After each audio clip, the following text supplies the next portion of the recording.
C'est l'heure du sonneur. Et donc, je vous le disais, dimanche dernier, le gouvernement Benyamin Netanyahou a empêché, une fois de plus, c'est pas la première fois, une grande majorité des Palestiniens chrétiens d'accéder au Saint-Sépulcre. Et d'ailleurs à d'autres églises également de Jérusalem. En tout, il y avait à peu près 6000 permis qui ont été délivrés pour la communauté chrétienne de Cisjordanie, alors que je rappelle que cette communauté dépasse les 50 000 personnes. Vous voyez bien que ça a été donné au compte-gouttes. Cette fois, donc, c'était le dimanche des rabbos. Le même jour, l'armée israélienne a bombardé, je rappelle également, violemment un hôpital chrétien de Gaza, qui a causé d'ailleurs la mort d'un enfant, selon l'OMS. Et puis plus généralement, si on reprend un peu de recul, depuis le 18 mars, Israël a rompu la trêve et relancé l'offensive militaire. Vous l'avez tous suivi sur la bande de Gaza. On a déjà reparlé ici. Pris le contrôle de pans entiers du territoire. Et voilà où nous en sommes. Alors, un cessez-le-feu est-il envisageable? On va poser toutes ces questions à Christophe Oberlin. Bonjour. Bonjour, Madame Oudiakova. Merci beaucoup. Merci de m'accueillir. Merci à vous d'être avec nous ce matin. Je rappelle que vous êtes chirurgien de la main, spécialisé dans la microchirurgie. Vous êtes familier de Gaza. Vous êtes rendu plusieurs fois par an depuis longtemps. Vous avez soigné. Vous avez été tête d'une liste intitulée Euro-Palestine en Île-de-France. Je le rappelle, il y a 20 ans maintenant. Vous êtes auteur de plusieurs ouvrages sur la condition de vie à Gaza, dont dernièrement Les dirigeants israéliens devant la Cour pénale internationale, L'enquête aux éditions Éric Bonnier. Christophe Oberlin, alors est-ce que vous pouvez nous parler d'abord de cette dernière actualité sur l'interdiction de célébrer les rameaux au Saint-Sépulcre, qui est pourtant normalement un droit reconnu internationalement?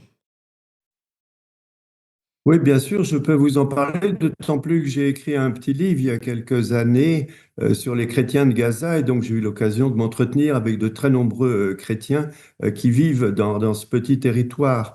Alors, ils m'ont tous parlé, sans exception, de la ségrégation, des difficultés, du harcèlement dont ils étaient l'objet à chaque fois qu'ils demandaient ils déposaient une demande pour aller se rendre sur les lieux saints, en particulier au moment des fêtes. Et tous les ans, finalement, on avait le même scénario, c'est-à-dire qu'Israël a annoncé médiatiquement avoir généreusement, entre guillemets, octroyé plusieurs centaines de permis. Et en pratique, eh bien, c'était souvent impossible. Et la technique utilisée était d'en accorder, par exemple,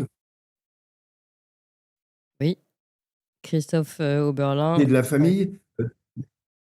Vous, vous m'entendez bien? Oui. Oui. D'accorder des permis au dernier moment, ce qui fait que finalement les chrétiens ne se déplaçaient pas pour aller en Cisjordanie. Donc cette méthode est une méthode déjà très ancienne. Oui. Donc finalement, bon, rien de nouveau, mais malgré tout, c'est étonnant le peu de réaction par rapport à ça. Bah, si vous Christophe voulez, il y Oberlin. a une certaine lassitude du côté des chrétiens de Gaza. D'abord, ils ne se sentent pas avant tout chrétiens à Gaza, ils se sentent avant tout palestiniens, arabes, arabophones. Et donc, c'est une communauté qui vit en symbiose permanente avec la communauté musulmane. Mmh. À ce titre, par exemple, la messe n'a pas lieu le dimanche à Gaza, elle a lieu le vendredi. Et c'est à la sortie de la messe vers 11 heures, eh bien, qu'on entend les appels à la grande prière. Donc, le vendredi est un jour de fraternité extrêmement très important. J'ajoute que les chrétiens sont essentiellement des orthodoxes, et donc ils ont des racines très très anciennes jusque dans le sol d'ailleurs de Gaza. Les chrétiens latins sont venus avec les colonisations plus tardivement. Et je dois dire qu'il y a des exceptions, c'est-à-dire que lorsque le responsable latin, comme ça a été le cas du Père Moussalem, lorsque le responsable latin est un Palestinien, là, la symbiose également est absolue avec la communauté musulmane. Et je dirais même, y compris sur le plan politique, parce que les chrétiens, on l'ignore évidemment, eh bien, même s'ils sont très peu nombreux, eh bien, ont participé à l'action politique. Et je dirais même que, ou plutôt je citerai même l'exemple d'un chrétien qui a été à l'origine du syndicat des médecins palestiniens qui a Alors, qui était à l'origine du syndicat des médecins que les palestiniens. liens entre Palestiniens sont extrêmement étroits et on a bien tort de les diviser, de parler de situations irréconciliables. Tout ça n'a aucun sens. D'accord. Christophe Oberlin, je crois qu'on tente de vous avoir par téléphone pour que ce soit plus clair la connexion, décidément. Donc n'hésitez pas à décrocher, c'est du direct. Hein, donc, chers amis, Oui. vous l'avez compris, vous pouvez décrocher le téléphone et puis, je crois, couper l'audio. Mais ça y est, vous avez été coupé. Donc, vous nous attendez là? Je vous entends très bien. Eh bien, c'est parfait, nous aussi. Christophe Oberlin. Alors, donc on a bien compris la situation pour les chrétiens palestiniens. Prenons maintenant justement le sujet de manière plus large et cette tension. Alors déjà, on sait que Emmanuel Macron a annoncé mercredi dernier sa volonté de reconnaître l'État de Palestine. Il y a eu une réaction derrière du fils de Benyamin Netanyahou qui a quand même expliqué que notre président de la République pouvait aller se faire foutre. Et Benyamin Netanyahou, d'ailleurs, a surenchéri en disant qu'il aimait son fils et que c'était un véritable sioniste qui se préoccupait de l'avenir de notre État et qu'il avait le droit à son opinion personnelle, et qu'il n'approuvait pas le style de la réponse, mais qu'il approuvait malgré tout la pensée de son fils. Bon. En réalité, ça ne nous dit pas grand-chose des avancées pour éventuellement un cessez-le-feu, voire enfin une paix autour de Gaza. Qu'en est-il? Que pensez-vous? Comment vous analysez la situation, Christophe Oberlin? Écoutez, j'analyse, si vous voulez, qu'il y a une bataille au niveau diplomatique avec une inégalité complète dans les moyens. D'un côté, il y a des gens qui essayent de faire de la diplomatie d'une manière très discutable, c'est le côté français, et de l'autre, il y a des voyous. Donc, on ne peut pas s'entendre avec des voyous.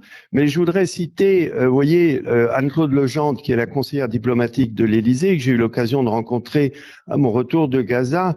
Après 1h30 de discussion, cette dame, par ailleurs extrêmement compétente, nous a expliqué que la position de la France c'était d'essayer d'avoir, par exemple, une résolution au Conseil de sécurité qui recevrait l'acceptation à la fois des Américains et des Israéliens. C'est-à-dire que on est complètement hors sol. La voix des Palestiniens ne veut pas être entendue. Les élections en Palestine, c'est quelque chose dont on ne parle pas. Et par contre, ce qui est inquiétant, malgré la position française qui semble évoluer, il y a des petits craquements maintenant. Ce qui est inquiétant, c'est que l'on prétendrait, se fixer comme objectif la paix en se passant du droit et de la justice. Le droit, c'est l'application du droit international. C'est d'ailleurs ce que réclament l'ensemble des groupes palestiniens, sauf peut-être l'autorité palestinienne, l'application du droit international dans sa totalité, telle que Fatou Bensouda l'a énoncé lorsqu'elle a accepté la Palestine comme État partie. Et donc, il n'y a pas de droit sans justice. C'est la justice, bien évidemment, c'est de ne pas se contenter d'apporter à boire et à manger aux Palestiniens, mais de leur donner tous les droits d'un État partie à la Cour pénale internationale, c'est-à-dire évidemment la levée du siège en premier. Oui. Vous qui êtes médecin, vous êtes allé à de nombreuses reprises sur place. En quoi ce siège touche particulièrement la population? Le siège est évidemment catastrophique, mais pour vous donner un exemple, si vous regardez attentivement les images qui nous parviennent de Gaza, vous voyez que toute la population, même ceux qui vous parlent, vous voyez, même ceux qui ne sont pas dans les hôpitaux, sont d'une grande pâleur, par exemple, c'est-à-dire que ils sont tous anémiques. Il y a une insuffisance en fer qui gagne la totalité de la population. Et sans parler évidemment de ceux qui souffrent le plus de l'anémie, c'est-à-dire les femmes et les jeunes enfants. Ouais. Donc cette situation du point de vue alimentaire est totalement évidemment intolérable et l'entrée libre, massive et non contrôlée par l'armée israélienne, cette entrée est absolument justifiée. Oui. C'était d'ailleurs la demande depuis le début, depuis le plan Biden, c'est-à-dire l'entrée dans la phase 2 des négociations devait être lié absolument à la levée du siège et à l'entrée de l'aide à l'intérieur de la bande de Gaza, notamment de l'aide humanitaire. Oui, et donc aujourd'hui, ce n'est toujours pas le cas concrètement. Cette aide humanitaire et alimentaire notamment n'est toujours pas pleine et entière. Oui, et non seulement, il n'y a pas de paix sans justice. Monsieur Macron est en train d'organiser l'immunité de Monsieur Netanyahou. C'est donc totalement sans but. Il n'y aura pas, tant que les criminels de guerre n'auront pas été dénoncés, on ne négocie pas avec un criminel de guerre, on ne négocie pas. Et donc, il n'y aura pas de paix au Proche-Orient tant que les criminels n'auront pas été dénoncés et on n'appliquera pas le droit international. Il est faux de dire que le droit humanitaire serait spécifique. Le droit de la guerre, le droit humanitaire international et le droit humanitaire, c'est la même chose. C'est-à-dire que ça ne concerne pas simplement les populations civiles, mais également les dirigeants, les soldats et beaucoup d'autres choses.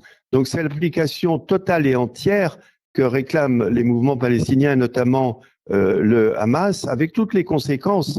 C'est-à-dire que tous les crimes de guerre, sans exception, commis par toutes les parties, c'est-à-dire Israël, mouvement armé et autorité palestinienne, tout ceci a été spécifié par la procureure de la Cour pénale internationale. Ce sont tous ces éléments qui doivent être analysés et vouloir s'orienter vers oser parler de paix. Actuellement, on ne peut parler que d'une trêve de longue durée. Une paix, une reconnaissance de l'État d'Israël, là encore, ça n'a strictement aucun sens, puisque personne n'est capable de définir ce qu'est l'État d'Israël, quelles frontières, un apartheid, une occupation, tout ça ne permet évidemment pas d'espérer à court terme et même à moyen terme d'avoir une reconnaissance bilatérale. Donc seule une trêve de longue durée que les pouvoirs internationaux ont la capacité de contrôler, eh bien permettra d'avancer. En fait, vous souhaitez une trêve de longue durée pour avoir le temps d'analyser juridiquement ce qui est en train de se passer, c'est ça, notamment ? Non, l'analyse juridique, elle est faite, elle est claire, elle est définie, et tout ça se passe à la Cour internationale de justice et surtout à la Cour pénale internationale. Il faut simplement accepter d'entériner, par exemple, les demandes de mandat d'arrêt qui ont été, les mandats qui ont été lancés par la Cour. Mais il est clair que dans l'état actuel, aucune paix, c'est-à-dire la paix, la justice, la paix des âmes n'est possible. Et donc, une trêve de longue durée, eh bien, permettra au moins de se ressourcer, permettra au côté israélien de régler. Il faudra une génération pour que le problème de l'apartheid qui sévit en Israël, puisque en dehors d'Israël, il ne s'agit pas d'apartheid, il s'agit du droit de l'occupation, il s'agit du droit de la guerre à l'intérieur du territoire israélien dans les frontières de 67, encore faut-il le préciser. C'est là que se pose la question de l'apartheid et évidemment, aucun État se prétendant démocratique ne peut rester longtemps en situation d'apartheid. Donc c'est en cela qu'une trêve de longue durée qui pourrait être de 15 ans, 20 ans ou 25 ans, eh bien, est tout à fait raisonnable. Il faudra au moins une génération pour stabiliser définitivement cette région du monde. Oui, on a entendu vos vœux, Christophe Oberlin. Malheureusement, je ne suis pas sûr qu'on y arrive. Mais merci en tout cas pour votre témoignage, vous qui connaissez bien la situation à Gaza. Christophe Oberlin, je rappelle que vous êtes chirurgien et régulier de vos visites sur place à Gaza. Merci encore Christophe Oberlin. Chers amis, n'oubliez pas de vous abonner à la Gazette du Tocsin sur tocsin-media.fr/gazette. Vous savez, tous les jours, Valentin vous écrit dans votre boîte mail, vous recevez le meilleur de la matinale. C'est un courriel, donc impossible à censurer par le système. C'est condensé, c'est fait pour ceux qui n'ont pas le temps ou qui préfèrent lire, tout simplement. C'est aussi une version courriel qui peut être partagée. C'est spécialement conçu pour être transféré en un clic. Bref, c'est la version efficace pour pouvoir diffuser au mieux nos idées et les véritables informations. Pour recevoir gratuitement la Gazette tous les soirs, inscrivez-vous donc tout de suite sur tocsin-media.fr/gazette, tocsin-media.fr/gazette. À bientôt.